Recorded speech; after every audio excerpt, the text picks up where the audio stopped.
Hola, chicos. ¿Me escuchan? Buenos días. ¿Se escucha, no? Sí, doctora.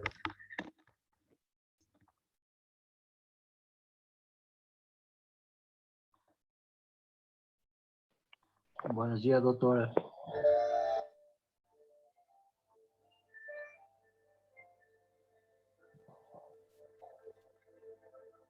Es un vídeo.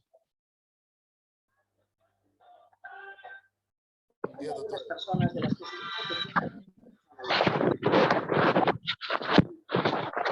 los demás, la personalidad no tiene cantidad.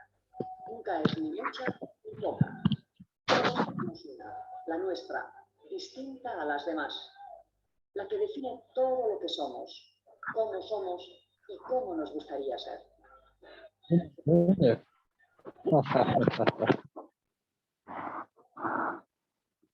Imagine que usted ha perdido su cartera y nosotros la hemos encontrado. Vamos a ver. Su documento de identidad nos dice cómo se llama usted y cuántos años tiene. Esa tarjeta de crédito nos dice que los bancos confían en usted. Esta tarjeta profesional nos habla de su dedicación en la vida. Esta otra, de donante de órganos, nos dice que usted es una persona solidaria. Y esta otra, del club deportivo, que usted practica la natación. Ah, una fotografía. Usted tiene familia y parece feliz. Parte de su personalidad nos la acaban de describir este pequeño grupo de papeles. Llevamos muchas pruebas de identidad porque no somos una persona, sino varias. Juntas forman la imagen que tenemos de nosotros mismos. Todas las personas tienen un concepto de sí mismo. Es una mezcla de lo que somos y lo que deseamos ser. Si una persona se considera ecologista, va a tratar de serlo siempre, cuando vaya al campo, cuando charle con sus hijos, cuando realice tareas domésticas o cuando conduzca su coche. Si otro se considera honrado o trabajador, procurará organizar su comportamiento de modo que resulte siempre honrado o trabajador. La conducta tiende a ser consistente. Funcionamos siempre con el mismo modo de ser y de comportarnos.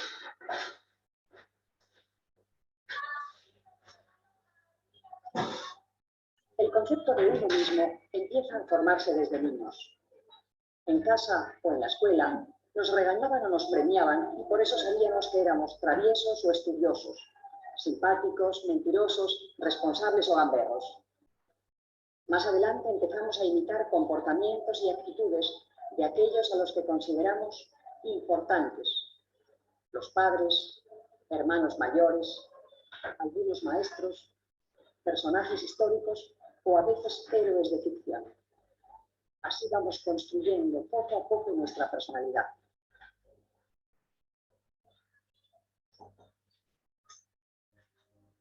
Los demás importan mucho en lo que somos y en cómo nos vamos haciendo.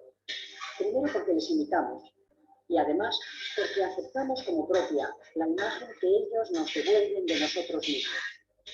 A eso los psicólogos lo llaman el yo del espejo. En un experimento se pidió a dos grupos que realizaran una tarea fácil. Los dos grupos la hicieron igualmente bien, pero a uno se le elogió por ello y a otro se le criticó. Las personas elogiadas se calificaron a sí mismas de modo positivo y los otros de modo negativo. Frecuentemente en la vida real sucede como en este experimento. Las evaluaciones ajenas, aunque puedan ser arbitrarias, pueden pesar más que la propia objetividad. Pero el yo espejo no es todo lo que sabemos de nosotros mismos. La identidad de una persona se constituye por otros atributos. Unos tienen que ver con el aspecto, con el cuerpo. Llamamos a esto yo corporal. Otros provienen de las relaciones con los demás. Esto es el yo social. Y otros con el mundo íntimo y personal, con las creencias, valores y sentimientos. El yo privado. Así es como somos. Pero aún queda otro yo. El yo ideal. Lo que nos gustaría ser. De aquí surgen las metas que nos fijamos, las personales y las profesionales, nuestros objetivos de belleza, de bondad, de las ideas. Todos los yo funcionan integrados y la personalidad tiene una identidad clara. Somos como somos, nos conocemos bastante bien y nos aceptamos. En general tenemos una buena imagen propia, pero a veces las personas no pueden aceptar algunos aspectos de sí mismos o no alcanzan sus expectativas idealizadas y eso les provoca ansiedad y desasosiego.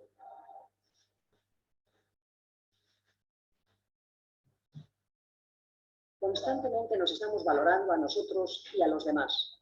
El que nos vende el periódico es amable, cordial y una buena persona, aunque apenas crucemos con él 2 o 3 frases cada día. Nuestro jefe es antipático, tal periodista es atractivo. Incluso emitimos juicios sobre personas o grupos que tal vez ni siquiera conocemos. Los alemanes son trabajadores, los americanos unos patriotas y la gente del sur es alegre y divertida. Estas valoraciones a veces son acertadas y a veces no, porque se basan en impresiones o tópicos.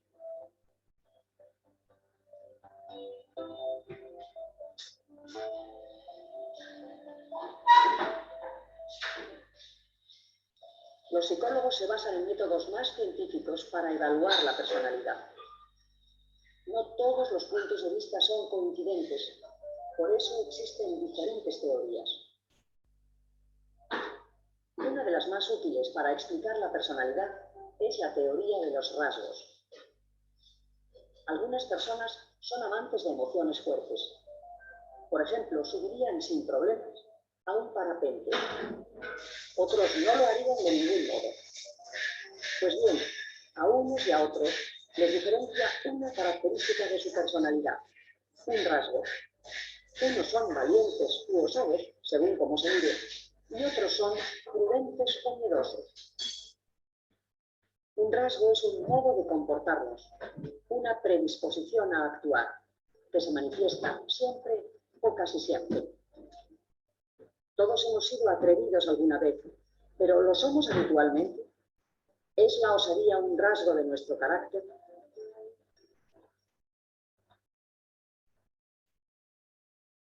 Existen muchos rasgos, porque la personalidad humana tiene múltiples facetas. En el idioma español hay más de 10.000 palabras que valen para describir aspectos del carácter. Sin embargo, ninguna teoría habla de 10.000 rasgos. Los rasgos son bloques o agrupaciones de características que en general van juntos. Por ejemplo, una persona celosa será también posesiva, obsesionada y desconfiada. Un cínico como Don Juan será también desafiante y provocador. Ciertos rasgos son más importantes que otros. Condicionan el modo de relacionarse con los demás y la manera de enfrentarse con la vida. Los psicólogos los llaman rasgos centrales. Le invitamos a hacer un ejercicio de valoración. Piense en alguien que conozca bien. Se trata simplemente de situarle en el polo de cada rasgo que mejor describa su carácter. Vamos a ver. Introvertido. Extravertido.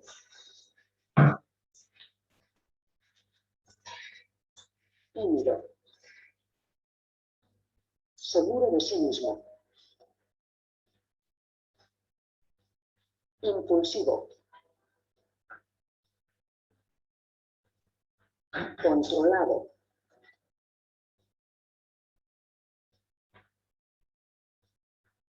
Irritable. Estable. Lento. Enérgico. Simpático. Antipático. Superficial. Reflexivo. tolerante, crítico. La personalidad dependerá no solo de qué rasgos se posean, sino en qué medida. Una persona más bien tímida será habitualmente callada y retraída, pero si es tímida en exceso, será miedosa e insegura. La personalidad dependerá también de la combinación de los rasgos. No es lo mismo ser tímido y simpático que tímido y antipático. Salvo patologías, ningún rasgo es por sí mismo bueno o malo, pero todos en grado exagerado pueden crear desequilibrios y hacer sufrir a la persona.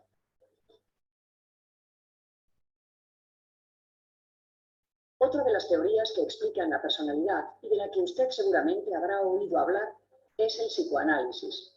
Su creador es el psiquiatra vienés Sigmund Freud. Freud comparó la mente con un iceberg, del cual solo puede verse una pequeña parte. La parte sumergida representa nuestro inconsciente, aquello que está debajo de la razón, pero que tiene una gran fuerza y condiciona nuestro comportamiento.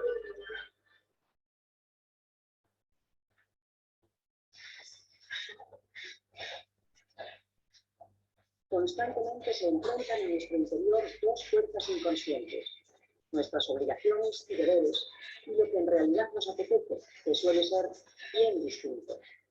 A estas dos fuerzas las llamó Freud el superyo y el ello. La vida se debate entre el principio del placer y el principio de la realidad. Quien decide es la parte consciente, el yo. Nuestros deseos inconscientes no siempre son rechazables. Por eso, según Freud, reprimirlos constantemente puede provocar desequilibrios.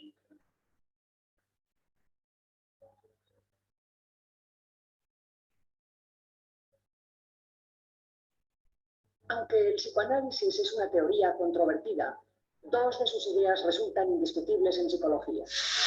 La primera es una actitud hacia el sexo y la incluir a las personas. Y la segunda, la importancia de las experiencias infantiles para el desarrollo de la personalidad.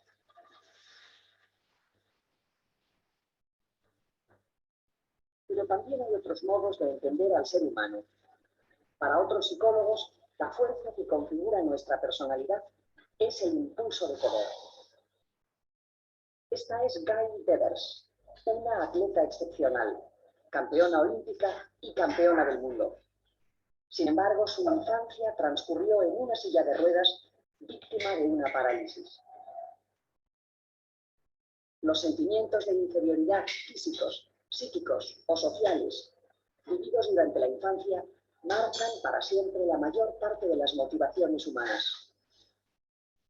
El deseo de compensación o de superación es, según estos psicólogos, lo que mueve nuestra conducta. Desde luego, Gail Devers alcanzó su meta.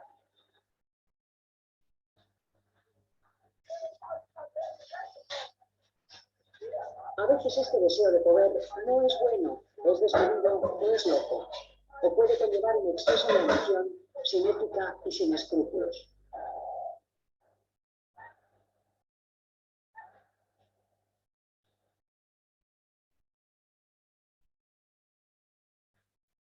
Pero otras veces, esta voluntad de poder, de fuerza moral, de autoayuda, es la que ha movido a pueblos enteros después de guerras o destrucción a levantarse de nuevo.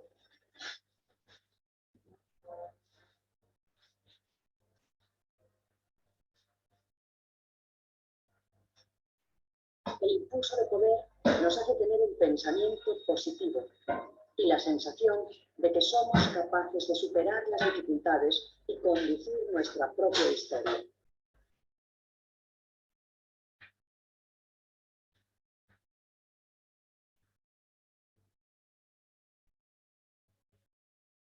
Otros psicólogos no creen que tratamos de compensar o superar nada.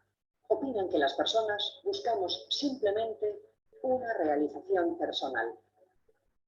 Nuestras motivaciones no solo se encaminan a satisfacer necesidades biológicas o a buscar afecto, sino sobre todo a encontrar lo mejor de nosotros mismos. Un herrero competente y feliz con su trabajo está tan realizado como un cantante rico y famoso.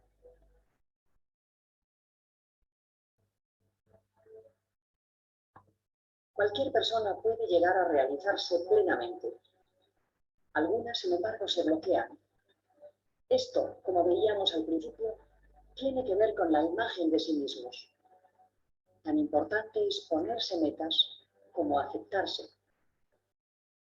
Tener una buena imagen de uno no es creernos más de lo que somos.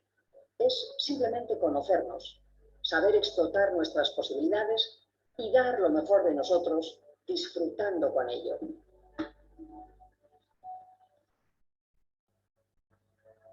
Todas estas teorías valen para explicar la personalidad.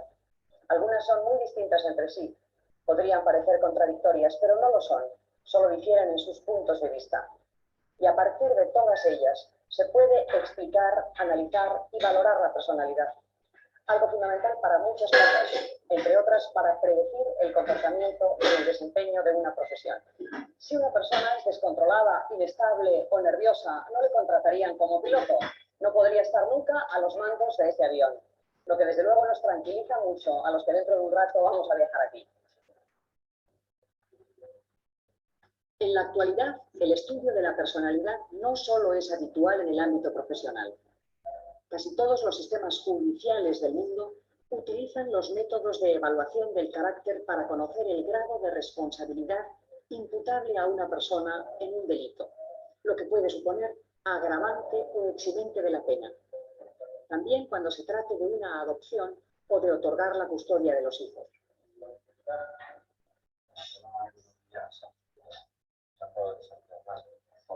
Existen tres métodos principales para evaluar la personalidad. El más común para ello es la entrevista personal. Hoy día muchas personas han vivido la experiencia de ser entrevistadas, así que casi todos sabemos lo que es contestar un montón de preguntas. Pero entrevistar no es formular ese montón de preguntas. Requiere conocer bien la técnica y tener mucha experiencia. Una entrevista debe ser hecha por un profesional, sobre todo si de ello van a depender decisiones trascendentes. Otro método lo constituyen los cuestionarios. En esta ocasión, la persona se autoevalúa respondiendo con verdadero o falso, de acuerdo en desacuerdo u otras fórmulas a las preguntas que se plantean por escrito y que suelen ser muchas, casi un centenar. Estos son algunos ejemplos de preguntas. ¿Responde usted con dureza cuando alguien le ataca? ¿Le molesta tener que hacer nuevas amistades? ¿Cree que es imposible confiar de verdad en alguien? ¿Suele tener un humor bastante igual? ¿Cree que la vida ha sido justa con usted? La crítica más común a los cuestionarios y a veces también a la entrevista como métodos para analizar la personalidad es que la persona puede manipular las respuestas y dar solamente aquellas deseables, las que más le favorezcan. Pero los psicólogos saben esto y en general tienen recursos para controlarlo. Este riesgo no se da en otro de los métodos de evaluación, las pruebas proyectivas. Consisten en imágenes desestructuradas, ambiguas o completamente irreales que la persona tiene que describir y ante las cuales proyecta su carácter. Ante láminas como estas pertenecientes al test de Rorschach, cada uno ve lo que ve porque nada está claro, nada es bueno ni es malo. Cualquier respuesta vale. Tampoco en la personalidad nada es bueno ni es malo. Todo depende de cómo la utilicemos y cómo nos sintamos con nosotros mismos. Nuestro carácter, nuestra personalidad va a acompañarnos durante toda la vida. Es como un saco en el que están las experiencias, los valores, la educación, las ideas. Muchos querríamos cambiar algunas cosas y siempre estaremos a tiempo. Pero en realidad, tan importante es querer mejorar como aceptarse a uno mismo.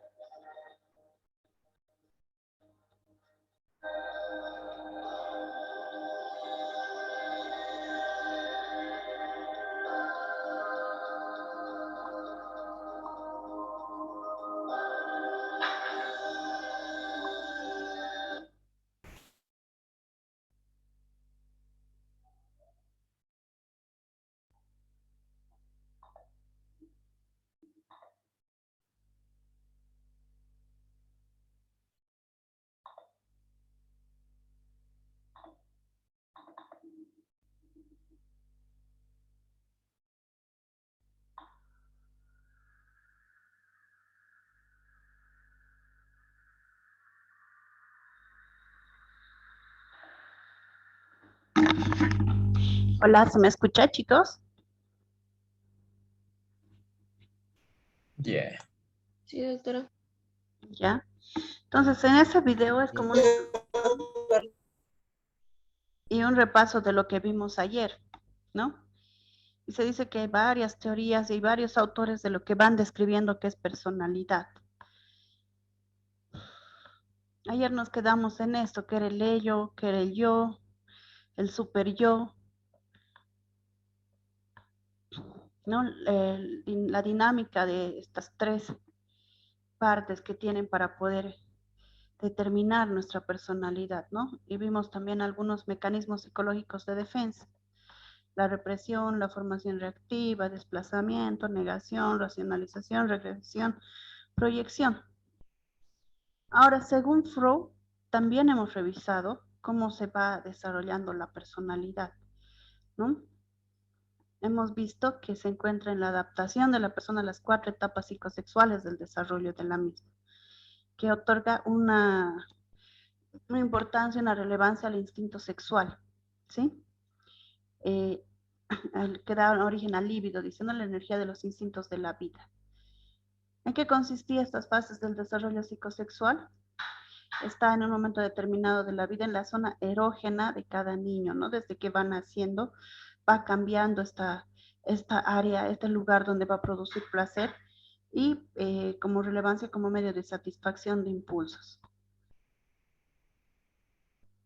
Y ahí podemos volver a mencionar la etapa oral, que va desde el nacimiento hasta los 18 meses, donde dijimos que era la boca, ¿no? Donde había más principal fuente de placer.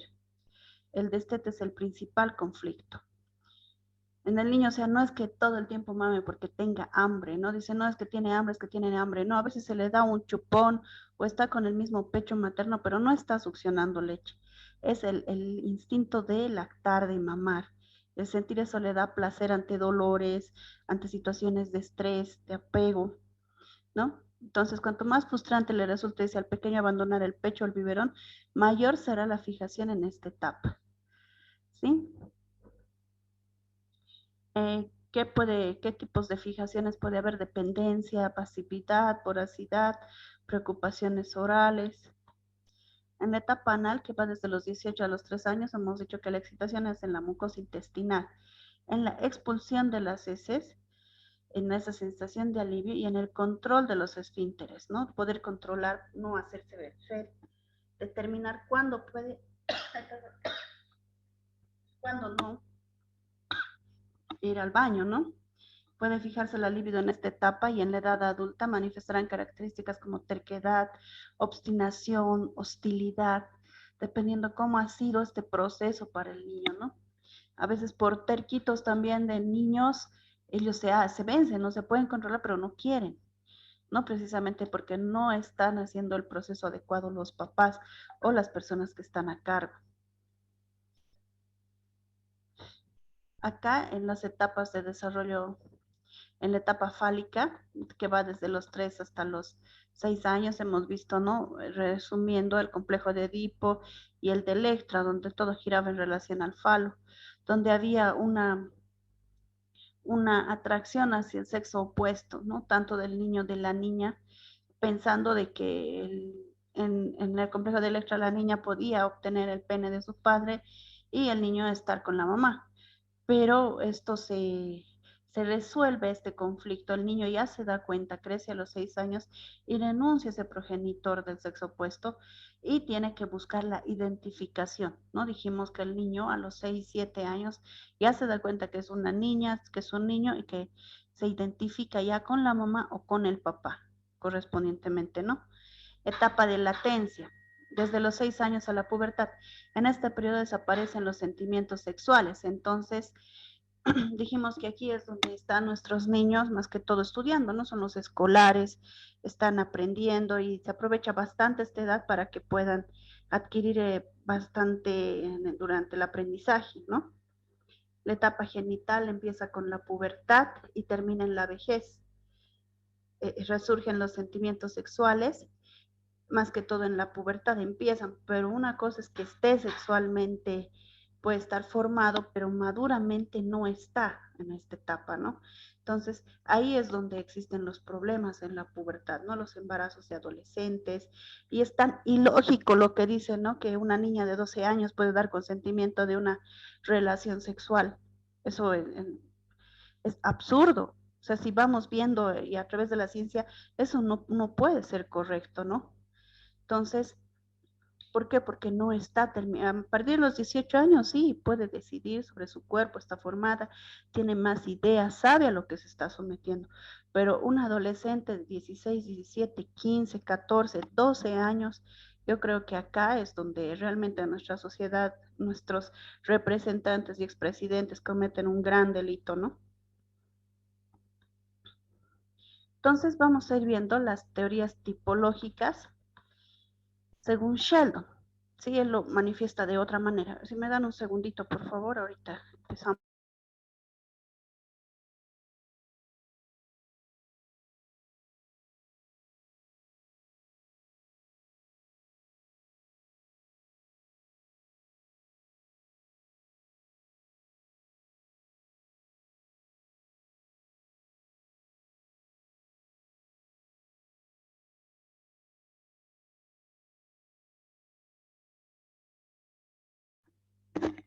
¿Hasta acá existe alguna duda?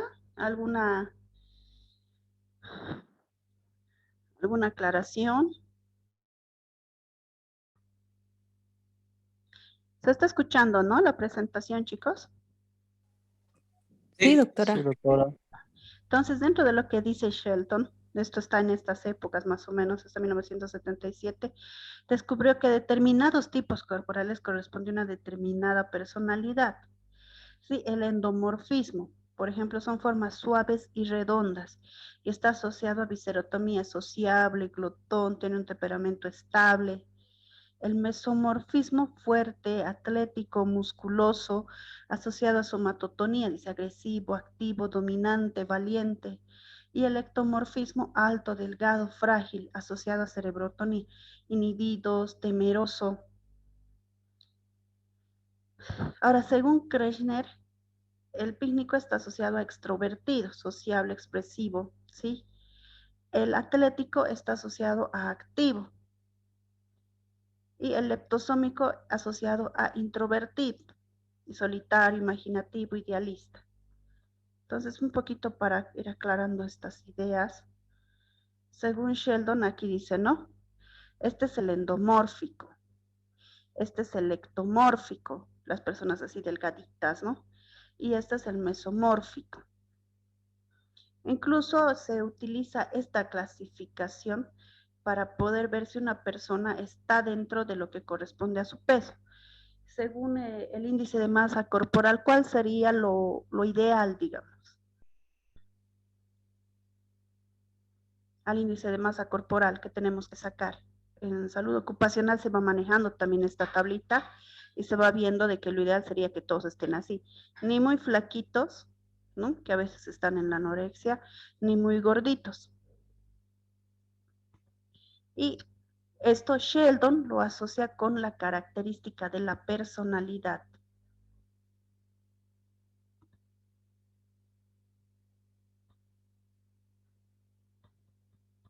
Ahora hay otra teoría de los rasgos. Dentro de los rasgos de personalidad, y también se hablaba en el video, ¿no? Que tenemos diferentes rasgos y hay algunos rasgos que son más fuertes que otros, más dominantes que otros, y que pueden clasificar a un tipo de persona de otro, ¿no? Pueden ser las dimensiones rasgos unipolares y se extienden desde cero, que indican la ausencia de las características definidas por el rasgo, ¿sí? Hasta un punto máximo. O los rasgos bipolares que se extienden desde un polo o al extremo opuesto pasando por un punto cero.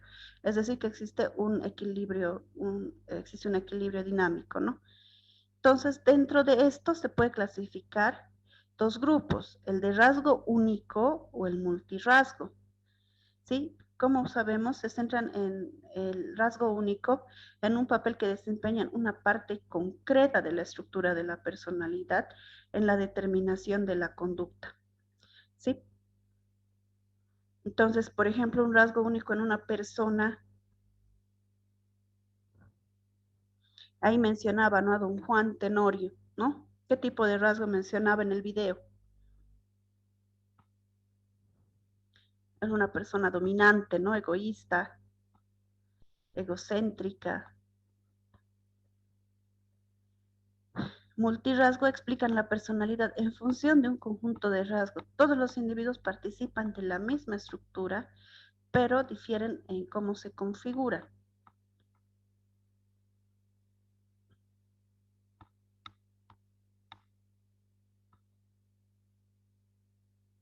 Ahora, según Alport, desarrolla una teoría descriptiva y contempla la existencia de 3 tipos de rasgos de la personalidad. Ahí podemos mencionar los rasgos cardinales, los rasgos centrales y los rasgos secundarios. Los rasgos cardinales caracterizan la personalidad total del individuo. Son tan dominantes que influyen prácticamente todos los aspectos de la conducta. Aquí podemos ver, ¿no? De don Juan Tenorio estaba acá. Tenía rasgos cardinales, dominantes. Centrales, dice, son el conjunto de tendencias características que describen la personalidad de cada individuo. Entre 5 y 10 rasgos son suficientes para caracterizar la personalidad de un individuo. ¿Sí? Y secundarios son rasgos que las personas muestran de forma esporádica en algún momento o situación. Por ejemplo, a ver, los estudiantes de medicina generalmente están ocupados, están estudiando, están estresados, peor cuando salen médicos, ¿no? Pero uno que otro médico tiene un rasgo de una personalidad deportista, ¿no? Sale el deportista o sale el que hace natación o el que además de ser médico hace karate, tiene un rasgo hacia hacia el atletismo, ¿no? Son rasgos secundarios, pero más que todo su vida, digamos, va a estar en relación a la medicina. Ustedes son estudiantes de medicina y como que les absorbe más el tiempo, ¿no? Están en esa situación. Pero si tienen, qué sé yo, un arte, la música, o sea, ya son rasgos secundarios de su personalidad, ¿sí?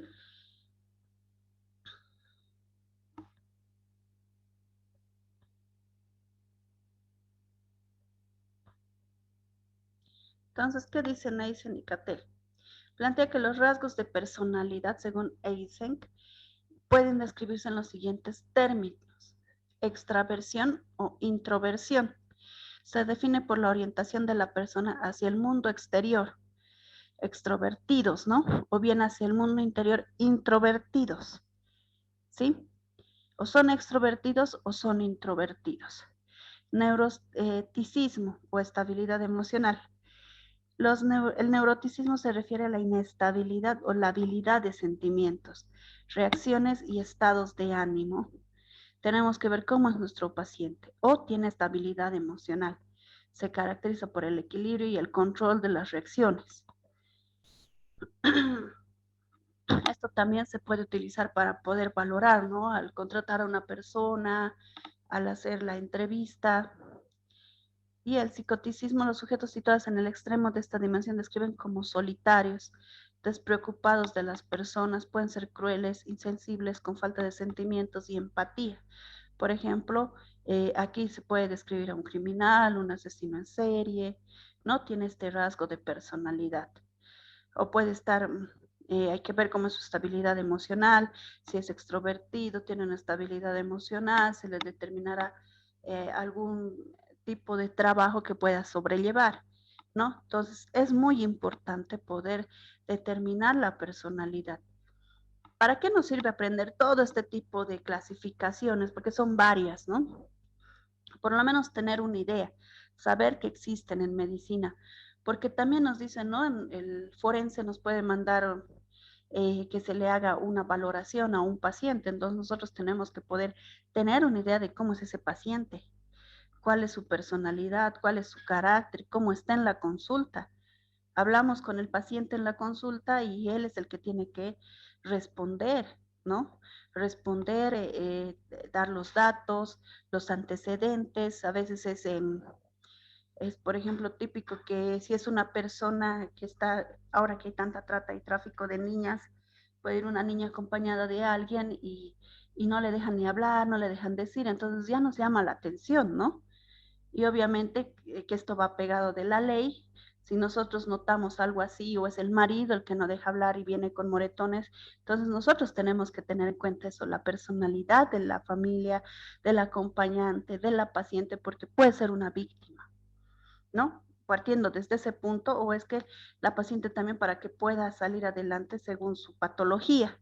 Entonces sí se ve la importancia de que vayamos revisando todo este tipo de diferentes tipos de personalidad, o sea, clasificadas dependiendo del autor, ¿no?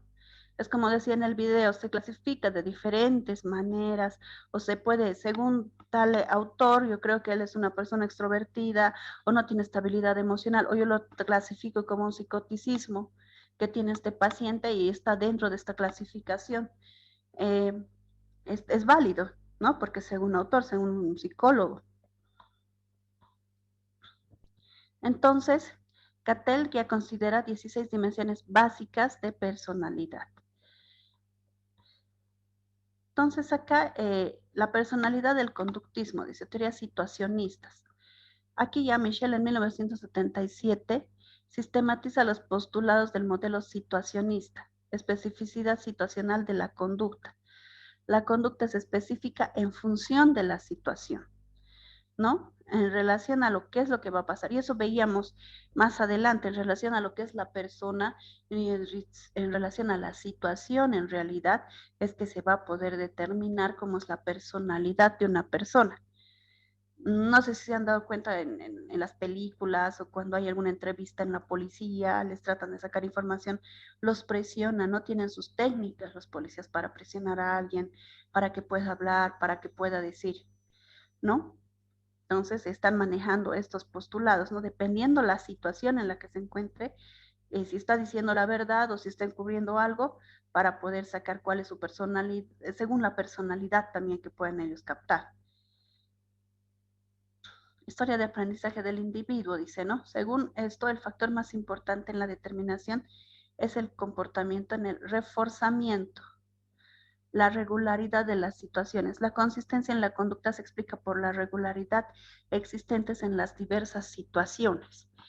Por ejemplo, yo les digo, y esto lo van a sentir ustedes, no es lo mismo ahorita estudiar medicina peor virtualmente que estar en el hospital, que estar con pacientes, ¿no? Hay tres cosas que uno nunca olvida.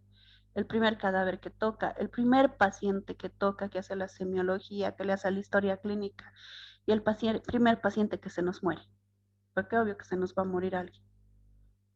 No son cosas que nos marcan como estudiantes de medicina. Y acá esta regularidad de las situaciones podemos verlas o podemos palparlas nosotros dentro de nuestra personalidad que vamos a ir desarrollando como médicos en la práctica clínica. Por eso es que es muy importante, ¿no? Hacer un internado rotatorio, poder ver pacientes, poder valorar, aunque es muy poco el tiempo, no 3 semanas, creo que por especialidad, aprender lo básico y después rotar, pero ya vamos viendo la dinámica, ¿no? De cómo va cada situación, qué es lo que pasa. Igual en los turnos, ¿no? No es lo mismo hacer en un turno en un hospital de tercer nivel que en un hospital de primer nivel. La situación es distinta, las patologías son distintas, ¿no? Entonces, de acuerdo a la regularidad de las situaciones que ustedes vayan a tener durante su formación académica, durante el internado y durante la residencia, ustedes van a poder adquirir más capacidad de resolución ante las diversas situaciones, ¿no?